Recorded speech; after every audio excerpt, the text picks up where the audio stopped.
suis Janaïla, la chargée du projet Filles Mères épanouies du 229 porté par SOS Civisme Bénin. Touchées à l'âge de 15 ans, elles sont délaissées, elles sont abandonnées à elles-mêmes et la cause, c'est cette grossesse qui est intervenue fortuitement dans leur parcours, qu'elles se retrouvent toutes seules, sans père, sans mari, avec cet enfant. Et déjà, elles avaient des difficultés à s'entretenir, à subvenir à leurs propres besoins. Et voilà une responsabilité de plus.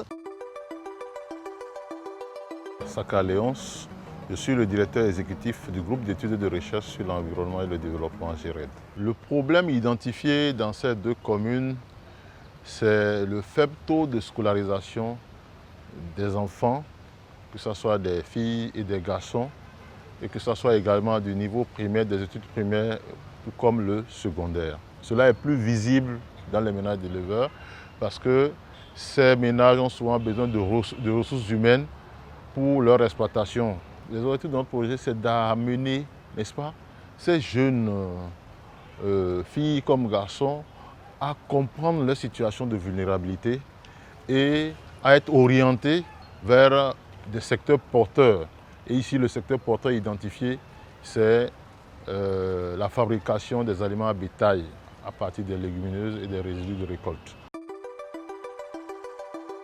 Bonaventure Aïda, donc je suis le directeur national de l'Union des maisons familiales rurales du Bénin. Elles ont pour vocation la formation par alternance et l'insertion sociale et professionnelle des jeunes et adultes. Les dernières études, en particulier celles de 2017-2018, ont révélé qu'il y a un fort taux de déscolarisation, surtout à l'endroit des filles qui ont été victimes de grossesse précoce en milieu scolaire. L'idée derrière tout ça, c'est de pouvoir partir de ces 60 jeunes filles à apporter un changement de comportement dans la commune et aussi auprès des jeunes filles qui continuent d'aller à l'école. San Odjobo, directeur exécutif de l'association pour le développement durable à la base, ADDB-ONG. L'objectif principal, c'est de sortir de ces filles mères et de ces personnes en situation de handicap, de leur état de précarité, en les accompagnant dans la transformation agroalimentaire, en les dotant de ressources matérielles. Les activités du projet, il y a d'abord la formation sur le développement personnel et la motivation à l'entrepreneuriat. Il y a la formation sur le paquet technologique même de transformation agroalimentaire, c'est-à-dire comment transformer le soja, le manioc en dérivés, le biscuit, le lait de soja, le fromage, le gari amélioré, le tapioca. Gabriel Anagonovi, directeur exécutif de l'ONG Éleveurs sans frontières Bénin.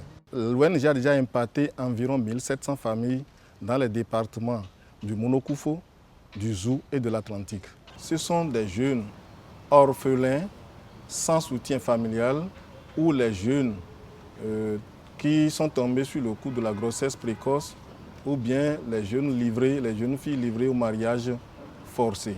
Nous avons une activité phare, c'est de sélectionner parmi ces jeunes une quinzaine qui sont appelés des talents. Et ces talents seront convoyés vers les structures de microfinance pour l'agrandissement de leur exploitation.